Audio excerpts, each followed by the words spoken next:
Oi, eu sou o Felipe e sejam bem-vindos a mais um vídeo que não vai mudar a sua vida. Mais uma semana com assuntos para você puxar na mesa de bar. Mais 10 minutos de fatos inesperados.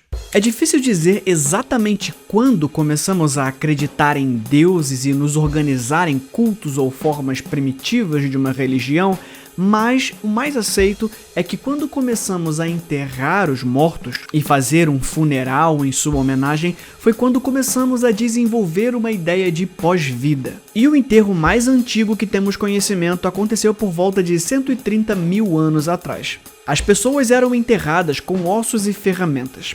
Em compensação, acredita-se que a domesticação dos cães aconteceu apenas cerca de 11 mil anos atrás, mas foi por volta de 14 mil anos que começamos a enterrar as pessoas com os seus animaizinhos. E também quando começamos a prestar as nossas homenagens aos nossos amiguinhos quando nos deixavam.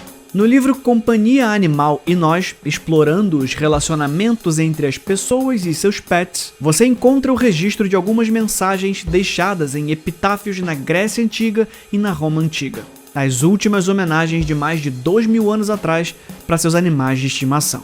Mia nunca latiu sem uma razão, mas agora está em silêncio. Simples, mas que passa a mensagem do luto de forma certeira.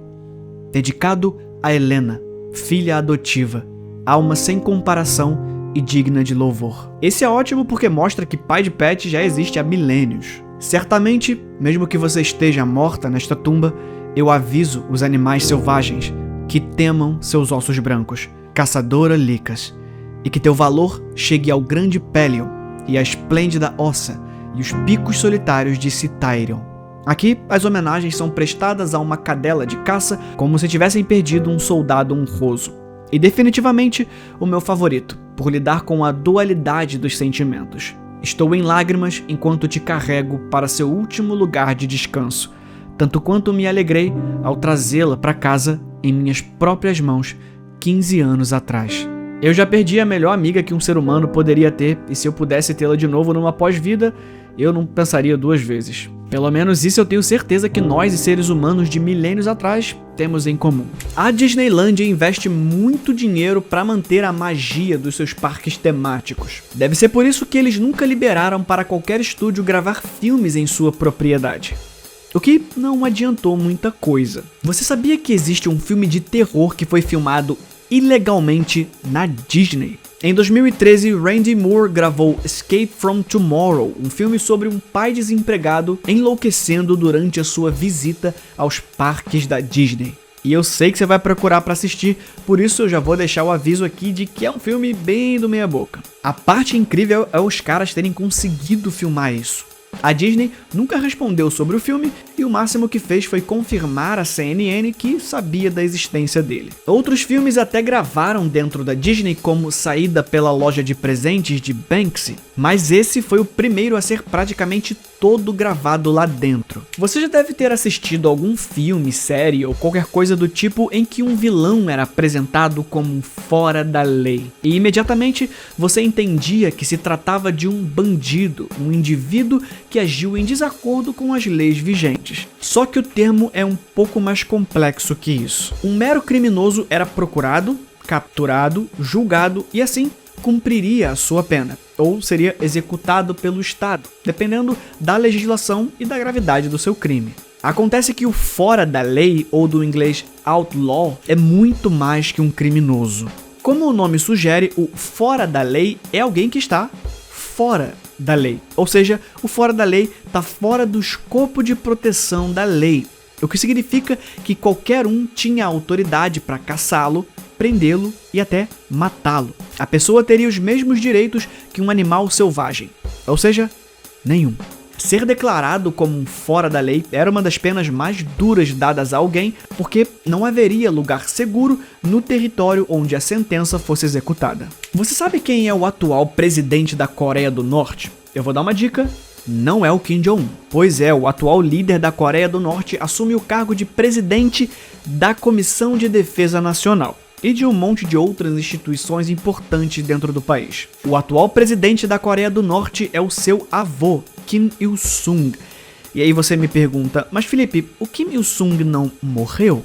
Sim, morreu. E mesmo morto, ele é o presidente, porque aparentemente nem tudo precisa fazer sentido na Coreia do Norte. Na década de 90, seu filho Kim Jong-il propôs uma revisão na Constituição, e desde 5 de setembro de 1998, o fundador do país foi declarado como eterno presidente da Coreia. Hoje, a Coreia do Norte é a única necrocracia do mundo, um país sob as leis de um defunto. Claro, isso tá mais para um título de honraria, não é como se eles consultassem o cadáver do cara, mas isso explica bem o modelo de governo da Coreia do Norte. Lá, eles seguem o Juche, que eu expliquei melhor em outro vídeo aqui do canal, onde eu falo um pouco sobre o caminho que fez a Coreia do Norte se tornar tão fechada assim. Mas basicamente é um modelo de comunismo criado pelo Kim Il-sung que adapta parte das ideias marxistas para a realidade do povo coreano.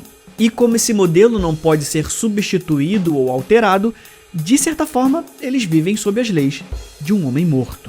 Em um episódio passado dessa série, eu comentei sobre o cara que conseguiu entrar para o livro dos recordes como o ser humano que passou o maior número de horas dentro do mesmo dia. Confere lá.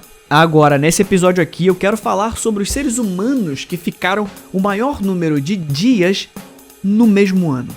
Nós usamos o Anno Domini para marcar os anos a partir do 1. É o que chamamos comumente de antes de Cristo, AC, e depois de Cristo, DC. Mas nem sempre foi assim. Segundo essa métrica que usamos, o ano em questão seria o 46 a.C. Mas para o pessoal na época, lá em Roma, não era assim que chamava. Eles chamavam de Ano 1, porque foi o ano em que se deu início o calendário juliano, que veio para substituir o calendário romano. E como era de se esperar, foi uma bagunça. Quem controlava o calendário era o Estado e, em resumo, eles foram adicionando dia aqui e dia ali para o dia primeiro corresponder com certas datas e certos festejos, e assim o negócio saiu de controle. Acabou que por causa dessa confusão, o ano 1 deles, ou melhor, o ano 46 antes da Era Comum, como alguns gostam de chamar, acabou tendo 443 dias. Basicamente, 2 meses e meio a mais socados dentro de um mesmo ano por causa de um imperador. Todo dia surge alguém para questionar a validade das urnas eletrônicas. Fraude! Fraude nas eleições, eles gritam. Só que a gente tá numa situação bem confortável por aqui. Tem países por aí com fraudes eleitorais bem mais bizarras e com provas, viu? Como na Coreia do Norte, onde eleição após eleição, o Kim Jong-un continua sendo eleito. Deve ser ótimo ter um líder tão forte assim. Mas claro, longe de mim afirmar qualquer coisa contra a melhor Coreia. Hoje eu quero falar de outro caso bizarro. Esse aqui é o Charles D.B. King, ex-presidente da Libéria, e ele foi eleito em 1920. Ele levou a eleição com 234 mil votos. E é claro que as pessoas iam questionar a validade dessas eleições. E aí você se pergunta, tá, Felipe, mas qual que foi o indício de fraude? O indício de fraude é que a Libéria só tinha 15 mil eleitores registrados. 15 mil eleitores. Ele recebeu 234 mil votos. 15 vezes mais votos do que eleitores. E para ficar mais ridículo, só faltou ele ganhar a eleição e ainda assim alegar fraude, prometer mostrar a prova, depois dizer que não tem prova numa live que anunciou dizendo que ia mostrar a prova. Barry Allen, ou como você provavelmente o conhece, The Flash, surgiu em 1940 na Flash Comics número 1, criado pelo escritor Gardner Fox e o desenhista Harry Lampert. Na verdade, o herói original era o Jay Garrick, que passou o manto para o Barry Allen em 1956. Mas se a origem real do super-herói não é tão incrível assim, você precisa ver a origem dele nos quadrinhos. O Jay Garrick tem uma origem bem nada a ver, em que ele cheira um negócio quente e aí começa a correr rápido. Mas a história mais conhecida é a do Barry Allen, que eu citei lá atrás. Basicamente, ele é um cientista que durante um experimento é atingido por um raio que mistura alguns produtos químicos próximos, tornando ele um dos portadores da Speed Force, um campo de energia que te permite quebrar regras da física e viajar ultra rápido. Só que isso ganhou novas proporções na revista Origens Secretas Volume 2. Nela, o herói viaja simplesmente mais rápido que a velocidade da luz. O resultado disso é que ele cria um paradoxo de energia e desaparece. Supostamente, porque o seu verdadeiro corpo entrou num estado tão bizarro em que ele se transformou numa entidade de pura luz. Agora, nem o espaço-tempo fazia sentido para ele. O Flash viaja no tempo e é arremessado de volta para a Terra, como um raio. Sim, o Flash é a entidade cósmica do futuro que atingiu o Flash do passado como um raio e lhe deu os poderes. Que o Arnold Schwarzenegger é uma das personalidades mais famosas da história, você já sabe. E que ele é austríaco, você provavelmente também já sabe. O que você talvez não saiba é que a pronúncia correta de seu sobrenome é Schwarzenegger. Schwar significa preto em alemão e Nager quer dizer preto em alemão. Então, o nome dele é Arnoldo Preto Preto. Mas claro, isso é uma piada, ou parte disso. Você deve lembrar do vídeo que eu fiz a respeito dos sobrenomes, onde falamos sobre os sobrenomes toponímicos, aqueles recebidos por causa do local onde você nasceu. E é esse o caso do Schwarzenegger. Schwarzen de fato significa preto, mas esse Agar no final vem de cume, pico. Então, Schwarzenegger significa cume preto. Peraí, isso não melhorou não. Significa pico preto. Enfim, deixa pra lá. Resumindo, Schwarzenegger significa aquele que mora em Schwarzenegg, um pequeno município em Salzburgo, na Áustria. Mas o que eu queria te contar mesmo é que essa coisa da dificuldade de pronúncia causou um negócio muito estranho na carreira dele. Um dos personagens que mais marcou a carreira do fisiculturista e ator foi o androide T-800, enviado do futuro para matar a mãe do líder da resistência contra as máquinas, Sarah Connor. Só que o Arnoldão cresceu numa área rural no interior da Áustria. Pra gente que não entende nada de austríaco, não conseguiria perceber a diferença, mas como você pode imaginar, o sotaque fica evidente quando ele fala para austríacos. E é por isso que ele foi proibido de dublar a si mesmo na versão austríaca de Exterminador do Futuro. Um austríaco falando o inglês quebrado pode funcionar se o seu personagem é um robô tentando se passar por um ser humano.